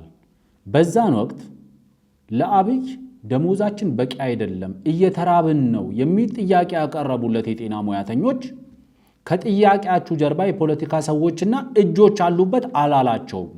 ምክንያቱም በዛን ወቅት በአብይ አህመድ አገዛዝ ላይ አመጽ እንዲነሳሳ የሚፈልግ ማንም ኃይል አልነበረም። አሁን አመጽ እንዲነሳሳ የሚፈልግ ኃይል አለ። እዚህ ጋር ነው ትልቁ እሳቸው ያወጡት አንደኛው እውነት ይሄ ነው። ያኔ የፖለቲካ ጥያቄ አይደለም የተባለበትና አሁን የፖለቲካ ጥያቄ ነው የተባለበት አልተባለም። ግን ፎር ዘ ሪካርድ አሁንም ደግሜ ማለት ነው ዛሬም የጤና ባለሙያዎቹ ጥያቄ የፖለቲካ ጥያቄ ነው አልተባለም። ዛሬም የትክክለኛ የፍትህ የመብት ጥያቄ ነው እየተባለ ያለው። ራሳችሁ ናችሁ የፖለቲካ ጥያቄ ነው እያላችሁ ያላችሁት። ምክንያቱም በጽሁፍ ውስጥም ይሄን የሚል ነገር ስላለ በዛን ወቅት ለአብይ ደሞዛችን በቂ አይደለም እየተራብን ነው የሚል ጥያቄ ያቀረቡለት የጤና ሙያተኞች ከጥያቄያችሁ ጀርባ የፖለቲካ ሰዎችና እጆች አሉበት አላላቸውም። ምክንያቱም በዛን ወቅት በአብይ አህመድ አገዛዝ ላይ አመጽ እንዲነሳሳ የሚፈልግ ማንም ኃይል አልነበረምና። ዛሬ አመጽ እንዲነሳሳ የሚፈልግ ኃይል አለ። ያ ኃይል ይህንን እሳት እፍ እያለ ማገዶ እየቃረመ ለማቀጣጣል እየሞከረ ነው። ጥያቄው ፖለቲሳይዝ ሆኗል ማለትና ጥያቄው የፖለቲካ ነው ማለት ይለያያል። ጥያቄው ፖለቲሳይዝ ስለሆነ አይመለስም ማለት ግን አይደለም። የፖለቲካ መርዙን ከውስጡ አውጥቶ ጥያቄው መመለስ ይቻላል። አሁን ዲቶክሲፋይ ማድረግ ይቻላል። ያኔ የሐኪሞቹ ጥያቄ የመኖር ያለመኖር ጥያቄ እንጂ ሌላ የፖለቲካ ዓላማ አልነበረውምና ይላል። ይህ ሀቅ የሚጠቁመው የዛሬ 6 ዓመት ያለምንም የፖለቲካ ድርጅት ወይም ግለሰብ ጎትጓችነት የደሞዝ ጥያቄ ያቀረቡ ሰራተኞች ዛሬ ከቀደመው ዘመን የባሰ 7 እጥፍ ረሃብ ውስጥ መገኘታቸው ነው። ስለዚህ ቅድም እንዳልኩት ለኔ እዚህ ጋር ከሳቸው ሐሳብ ጋር የምጋራው በተወሰነ ደረጃ ያኔ ጥያቄውን ሲያነሱ ኑሮ ከብዶናል ካሉ አሁን የበለጠ ከብዷቸዋል። ይሄ ሀቅ ነው። ይሄን ሀቅ መሸፈናቸው። በመሆኑም እነዚህ ሰራተኞች ዛሬ የደሞዝ ጭማሪ ለመጠየቅ የነጻነትና እኩልነትን፣ የእናትን፣ የኢሃፓን ወይም ደግሞ የኦፌኮን ወይም የሌሎችን መተንፈስ የተሳናቸው ተቃዋሚ ፓርቲዎች ወይንም የፋኑን ወይም የኦላን የኦብነግን የህወሓትን ወይም የኢሳያስን የአልቡርሃንን የሐሰን ሼህ መሐመድን የእስማኤል ኦማር ጊሌን ወይም ደግሞ የአልሲሲን ጉትጎታ ያስፈልጋቸዋል ወይ ብሎ መጠየቅ ተገቢ ነው። መልሱ አያስፈልጋቸውም። የኑሮ ስቃያቸው በራሱ በቂ ነውና አሁን እነሱ እንፈልጋለን አሉ ወይ ነው። የነሱ ጎትጓችነት አያስፈልጋቸውም። እውነት ነው። እነሱ እንፈልጋለን አላሉ። ፌደራል ፖሊስ ሜቢ በመረጃ አስደግፋለሁ ስላለ በመረጃ ያገኛቸው ጥያቄውን ፖለቲሳይዝ ለማድረግና ጥያቄውን በፖለቲከኞች ኪስ ውስጥ ለመክተት የተንቀሳቀሱ የጤና ባለሙያዎች ካሉ እሱን ወደፊት የምናየው። የጤና ባለሙያዎች ያሉት ፖለቲከኞች እጃችሁን ከጥያቄያችሁን ውስጥ አንሱ ነው። ለዚህ አቶ አንዳርጋቸው አንድ ነገር ይላሉ። ሲጀመር የጤና ሙያተኞቹ ጥያቄያችን የፖለቲካ አይደለምና ማንም የፖለቲካ ድርጅት ወይም ግለሰብ አስተያየት መስጠት አይችልም የማለት መብት እንደሌላቸው መታወቅ አለበት ይላሉ። ጥያቄያችንን ፖለቲሳይዝ አታድርጉብን። እኛ የጠየቅነው መንግስትን ነው። መልስም የምንፈልገው ከመንግስት ነው። ስለዚህ እጃችሁንና ፖለቲካችሁን ከጥያቄያችን ላይ አንሱ ማለት አይችሉም ነው አቶ አንዳርጋቸው የሚሉ በጽሁፋቸው ላይ። ለኔ አቶ አንዳርጋቸው አንድ ጥሩ ነገር እዚህ ጋር ያነሱት አንድ ነገር አለ። ለምሳሌ በጽሁፉ ላይ ትኩረት እናድርግና ወደ ቪዲዮ መጥተው በቪዲዮ ላይ ያነሷቸው ትንሽ አከራካሪ የሆኑ ትንሽ ሻቢያነት የተሞላባቸው በሻቢያ ጭንቅላት ልክ የተከረከሙ ጥያቄዎች አሉ። ሐሳቦች አራምደዋል። ስለዚህ እዛ ሐሳቦቹን እየተወሰነ እያፍታታን ዲስማንተል እያደረግን እናያለን። የሚያስማማኝ አንድ ነገር አንስተዋል። እሳቸው ምን ይላሉ? በዚህ ከሚዲያው ጋር በነበራቸው ቆይታ በተወሰነ ደረጃ ላንሳውና መንግስት የተለያዩ ወጪዎችን መቆጠብ ከቻለ የጤና ባለሙያዎቹን ጥያቄ መመለስ ይችላል። የሌሎቹን የመምህራን፣ የወታደሩን፣ የሰራዊቱን፣ የፖሊስን የምናምን ጥያቄ ላይመልስ ይችላል። ግን የጤና ባለሙያዎቹን ጥያቄ መመለስ ይችላል። ስለዚህ መመለስ አለበት ይላል። በጽሁፋቸው ውስጥ ምንድነው የሚያነሱት? ይሄንን ጥያቄ በመመለስ የጤና ባለሙያዎቹን ጥያቄ ከመለሰ ግን ምን ኮንሲኩዌንስ አለው ይላሉ። አመፅ፣ መምህራንም ጥያቄ ይጠይቃሉ፣ የፖሊስም ጥያቄ ይጠይቃል፣ መከላከያውም ጥያቄ ይጠይቃል። ቅድም ምን ብሏል? የሀገሪቷ አቅም ወጪ መቀነስ ከተቻለ ጤና ባለሙያዎቹ ቁጥራቸው ጥቂት ስለነበረ ወጪውን ቀንሶ ብቻ የእነሱን ጥያቄ መመለስ ይችላል፣ መመለስም አለበት ያሉት አቶ አንዳርጋቸው ትንሽ ወረድ ይሉና አይ ጥያቄውን ደግሞ ከመለሰ የሀገሪቷ አቅም የነዚህን ጥያቄ መመለስ ይችላል፣ የሌሎቹን ግን መመለስ አይችልም ብለዋል። ቅድም ጥያቄውን መመለስ አለበትም ብለዋል። ዴን መመለሱ ያለውን ኮንሲኩዌንስ ሲነግሩን አቶ አንዳርጋቸው ምንድን ነው የሚሉት? መምህራንም ጥያቄያቸውን ያስከትላሉ፣ ፖሊሶችም ጥያቄ ያመጣሉ፣ ወታደሩም ጥያቄ ያመጣል። ዴን የሀገሪቷ ኢኮኖሚ መመለስ የማይችለው ጥያቄ ይህን በወጪ የተወሰነ ወጪውን አሸጋሽጎ ይመልስ ያሉትን ከዛ በላይ አቅም የለውም ያሉት ኢኮኖሚ የነዚህ ቀጥሎ የሚመጡትን ጥያቄዎች መመለስ ስለማይችል ዴን ወደ ለየለት አመፅ ይመጣል። ለዛ ነው መንግስት ቆንጥሮ ይህን ጥያቄ መመለስ የለበትም። ሁለት ነገሮችን ማረጋገጥ አለበት። አንድ የሀገሪቷን ኢኮኖሚ አቅም፣ ሁለት መንግስት በገበያው ላይ ያለውን ቁጥጥር አቅም። እነዚህ ሁለቱን ነገሮች እርግጠኛ መሆን አለበት። የሀገሪቷ ኢኮኖሚን እርግጠኛ ሆኖ ስለ ሀገሪቷ ኢኮኖሚ እርግጠኛ ሆኖ መክፈል እንደሚችል ማረጋገጥ አለበት። ለሁሉም ፐብሊክ ሰርቫንት መክፈል እንደሚችል ማረጋገጥ አለበት። ተጨማሪ ገንዘብ መክፈል እንደሚችል፣ የከፈለውን ገንዘብ ደግሞ ገበያ ውስጥ አብዞርብ ማድረግ የሚችል ሸቀጥ፣ ተመጣጣኝ የሆነ ሸቀጥ መኖሩ ማረጋገጥ መቻል አለበት። ምክንያቱም ተጨማሪ ገንዘቦች ወደ ሲቪል ሰርቫንቱ ኪስ ውስጥ ሲገቡ የሚፈጥሩት ተጨማሪ ዲማንድ አለ። ያ ተጨማሪ ዲማንድን ሳቲስፋይ ማድረግ የሚችል ሰፕላይ ገበያ ውስጥ መኖሩን ማረጋገጥ አለበት። ይህንን ብቻ አይደለም ገበያ ውስጥ ማረጋገጥ ያለበት። መንግስት ሲቪል ሰርቫንቱ ኪስ ውስጥ የከተተውን ገንዘብ ዋጋውን እጥፍና 3 እጥፍና 4 እጥፍ እያደረጉ ነጣቂ የሆኑ ነጋዴዎች አለመኖራቸውን ማረጋገጥ አለበት። ከዛ ደሞዝ ጭማሪው የሚታይ ውጤት ያመጣል። ስለዚህ ከባዱ ነገር እሱ አይደለም፣ ደሞዝ መጨመር ከባዱ አይደለም። ስለዚህ ደሞዝ ከመጨመራቸው በፊት እነዚህ ነገር ኮንሲደር አድርጉ የምንለው ለዚህ ከዚህ ከግምት መግባት ስላለበት ማለት ነው። ለፖለቲከኞቹ አቶ አንዳርጋቸው እዚህ ጽሁፉ ላይ የሚያነሱት ምንድነው? ኢኮኖሚውን ፖለቲከኞቹ ምን ማድረግ አለባቸው ይላሉ። ፉሊ ስለመስማማበት ማለት ነው። ኢኮኖሚውን በደንብ ተንትነው የህዝቡን የኑሮ ውድነት ለማቃለል መንግስት ገንዘብ ከየት ማግኘት እንደሚችል በመረጃ ላይ የተመሰረተ አማራጭ ሐሳብ ማቅረብ አለባቸው። ተቃዋሚዎች ስልጣን ቢይዙ ይህን ሉጋሙን የበጠሰውን የኑሮ ውድነት እንዴት ሊያስቆሙት እንደሚችሉ ፖሊሲያቸውን ለህዝብ ማጋራት አለባቸው።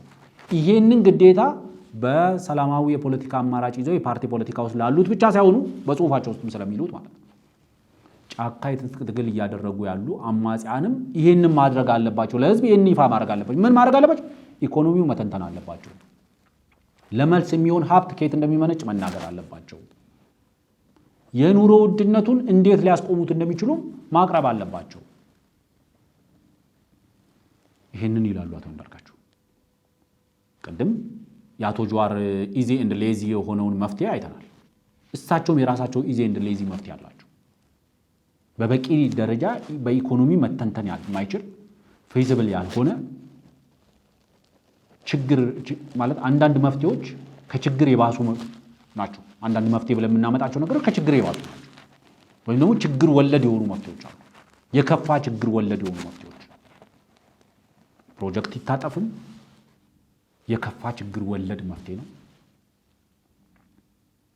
አሁን ካለው ችግር ሌላ የከፋ ችግር ሊያመጣ የሚችል መፍትሄ ነው። በእነሱ ጭንቅላት ውስጥ የፈጠሩት ቤተመንግስት አለ። ቤተመንግስቱ ይሸጥ። ማን ነው የሚገዛው? ቤተመንግስት በመግባት አምሮት የናወዙ ፖለቲከኞች ካልገዙት በስተቀር ማን ነው የሚገዛው? እናንተ የምትሉትን ቤተመንግስት ማን ነው የሚገዛው? ስለዚህ በአገር ለማስተዳደር ቤተመንግስት እንኳን ባንገባ ቤተመንግስት ነው ያልነውን ቤት ብንገዛና ብንገባበት ብላችሁ ካሰባችሁ እሱ ሌላ ነገር። ኢዚ ኤንድ ሌዚ መፍትሄ ማለት ይሄ። አቶ አንዳርጋቸው የሚያነሱት መፍትሄ ምንድነው? መንግስት በስብሰባ ላይ የሚያባክነውን ገንዘብ፣ የተለያዩ እንደዚህ አበባ ምናምን የሚገዛበትን ገንዘብ፣ ሀገራቸውን በማንኛውም መንገድ ያገለገሉ ዜጎች የአገልግሎት ዘመናቸው ሲያበቃ ሀገር ልትጦራቸው ይገባል። እሳቸው በምሳሌነት ያነሱት ለምሳሌ እና አቶ ተፈራ ዋልዋ እና አቶ አዲሱ ለገሰ እና ጠቅላይ ሚኒስትር ኃይለማርያም ደሳለኝ እና ፕሬዚደንት ሙላቱ ተሾመ እነዚህ ሰዎች ላይ የሚከፈለውን ክፍያ ወደዚህ ማዞር ይቻላል የሚል ነገር ነው ያነሱት። በጣም ያሳዘነኝ በአመት ስም ስለጠቀሱ ለአቶ ተፈራ ዋልዋ ለአቶ አዲሱ ለገሰ በአመት መንግስት 500 ሺህ ብር አካባቢ ድረስ ወጪ ያወጣል። ይህንን ማቆም አለበት። ይህንን ቢያቆም ለጤና ባለሙያዎቹ መልስ ሊሰጥ ይችላል የሚል ነገር አንስተዋል። ወደ መምህራን ወደ ሰራተኛ ወደ ምናምን ላይወርድ ይችላል ያሉ የሐኪሞቹን ጥያቄ ግን መመለስ የሚያስችል ገንዘብ አንደኛ ብዛት የላቸውም ያለው ቁጥራቸው የተወሰነ ነው። ያንን ለመመለስ የሚያስችል ገንዘብ ሲምፕሊ ሲጀመር ሲመጣ ስልጣን ላይ አብይ ሲመጣ በየመስሪያ ቤቱ የሚደረጉ ስብሰባዎች ከመስሪያ ቤት ውጪ አዳራሽ መስሪያ ቤቱ ያለው ናዝሬት እና ደብረዘይት እየካሄዱ የሚደረጉ ለግል ሆቴሎች የሚከፈሉ ክፍያዎች፣ ለውሎ አበል የሚከፈሉ ክፍያዎችን እነዚህን የመሳሰሉትን ነገሮች ያስቆማለሁ ያላቸውን ነገሮች በሙሉ ዝም ብሎ ከዚህ በኋላ እነዚህ ነገሮች አይካሄዱም ብሎ ይሄን በጀት ከነዚህ ሁሉ መስሪያ ቤቶች ቢያነሳው እቺን ብቻ ወስጄ ነው ማወራለሁ። ሌላው ይሄ በየቀኑ በየሳምንቱ ትልልቅ ስብሰባ እያደረጉ ፊታቸው የሚደረድሩትን ትልልቅ የአበባ ጉንጉን እያንዳንዱ ከሺህ ብር በላይ የሚያወጣ ነገር ነው። ደምረህ ጠቅላላ እነዚህ ብቻ የሚሄዱበት ምልሃው የድሮ ባለስልጣናት አሉ በአመታም ግማሽ ሚሊዮን ብር የሚከፈላቸው እነ አዲሱ ለገሰ ደሞዝ ተሰጥቷቸው የመንግስት መኪናና ነዳጅ ወስደው ሰው ተመድቦላቸው እየጠበቃቸው በመንግስት ቤት እየኖሩ ለእያንዳንዳቸው አዲሱ ለገሰ በለው ተፈራው ዋልዋ ጠቅላይ ሚኒስቴር ያልነበሩትን ነው ማወራል። ጠቅላይ ሚኒስቴር የነበሩትን ቢሆን በዚህ ሌቨል የሚሰጣቸውን ገንዘብ እነዚህም በሙሉ መቀነስ ትችላለህ ያለው አንድ ሰው ቤት ውስጥ ገንዘብ ሲያንሰው ቤት ውስጥ ወጪዎቹን በደንብ አስቦ እነዚህ መቅረት ይችላሉ እንደሚል ሁሉ መንግስትን ማድረግ ይችላል ያለው ለእነዚህ ሰዎች መክፈል የሚችል ነገር በደንብ ከተመረመረ መንግስት ይኖረዋል ብዬ ነው ማስበው። በአጠቃላይ ግን የኑሮ ውድነቱ የመምህራን ብቻ አይደለም፣ የሐኪሞች ብቻ አይደለም። በምንም አይነት መንገድ ለሐኪሞች የደሞዝ ጭማሪ አድርጎ መምህራን ዝም ብለው ሊቀመጡ የሚችሉበት ሁኔታ የለም። መንግስት ሰራተኞች ዝም ብለው ሊቀመጡ የሚችሉበት ሁኔታ የለም። ፖሊሶች አያደርጉትም፣ የራሱ ወታደርም አያደርገውም ያለው። እጅግ አሁን ነገሩን አስቸጋሪ የሚያደርገው ነገር ምንድን ነው? እስቲ ለ12 እናካፍለው 500 ሺህ ብር ካልተሳሳትኩ ኦልሞስት ወደ 40 ምናምን ሺህ ብር አካባቢ የሚደርሱ በወር እነዚህ ሰዎች 40 ምናምን ሺህ ብር ነው የሚያገኙት። ሀገርን በከፍተኛ ስልጣን ደረጃ ሲያገለግሉ የነበሩ ሰዎች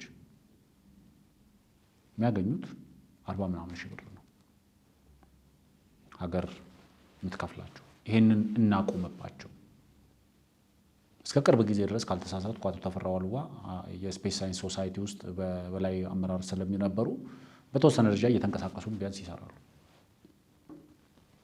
ግን ዋናው መሰረታዊ ነገር በእንደዚህ አይነት የሌዚ የሆነ ምክንያቱም ኢኮኖሚውን መተንተን የሚችሉት በዚህ ሌቭል ነው። እነሱ ኢኮኖሚውን መረዳት የሚችሉት በዚህ ሌቭል ነው። ለዚህ ነው እንደዚህ አይነት በጣም ኢዚ ኤንድ ሌዚ መፍትሄ ይዘው የሚመጡት። በቃ ቁጭ ብለው ትኩረት አድርገው አንድ ዋን ፔጀርም ቢሆን ኢኮኖሚካሊ ፊዚብል የሆነ ሊተገበር የሚችል አፕሊካብል ኤንድ ሪያሊስቲክ የሆነ መፍትሄ ይዘው መምጣት አይፈልጉም። ለእያንዳንዱ ችግር እንትኑ ሽጠው ነው። ትልቁ ችግር ለእኔ የጤና ባለሙያዎቹን ጥያቄ ከሚገባው በላይ ፖለቲሳይዝ አድርጎ አንዳንዴ እሳት እፍም ተብሎ ይቀጣጠላል፣ እፍም ተብሎ ይጠፋል ይባላል። አነስተኛ እሳት ከሆነ እፍ ተብሎ ይጠፋል እንደ ሻማ። አንዳንድ እሳቶች ደግሞ አሉ እፍ ተብሎ የሚቀጣጠሉ። ስለዚህ ሁሉም እፍ ባይ ሁሉ ለማጥፋት ነው ማለት አንችልም። አንዳንዱ እፍ ባይ ለማቀጣጠል ነው። በጤና ባለሙያዎቹ ላይ እሳቱን እንደምንም አርግቶ ትንሽ እንትን ካደረገው በሚፈልገው ልክ ካልነደደለት መምህራንንም አምጥቶ ለመጨመር ሲረባረብ እናየዋለን። አንድ ይህንን ያነሳሉ። ሁለተኛው እሳቸው መንግስት የመክፈል አቅም አለው፣ የማድረግ አቅም አለው፣ የጤና ባለሙያዎቹን ጥያቄ መመለስ ይችላል። ሁሉም እንግዲህ ያው እንደለመደው ነው። ከተማዋን እንደሚያውቀው ነገር ነው ዲፋይን የሚያደርጋት አይደለም። ሁሉም ምን ትመስላለች አዲስ አበባ ከተባለ የሚያውቀውን ነው የሚነግረው። አንዳንዱ ሺሻ ቤት መስላለች ይላል። የሚያውቀው እሱን ከሆነ እንግዲህ ምን ማድረግ አይቻልም። ሌላውን ላያውቅ ይችላል። ሺሻ ቤትን ነው የሚያውቀው።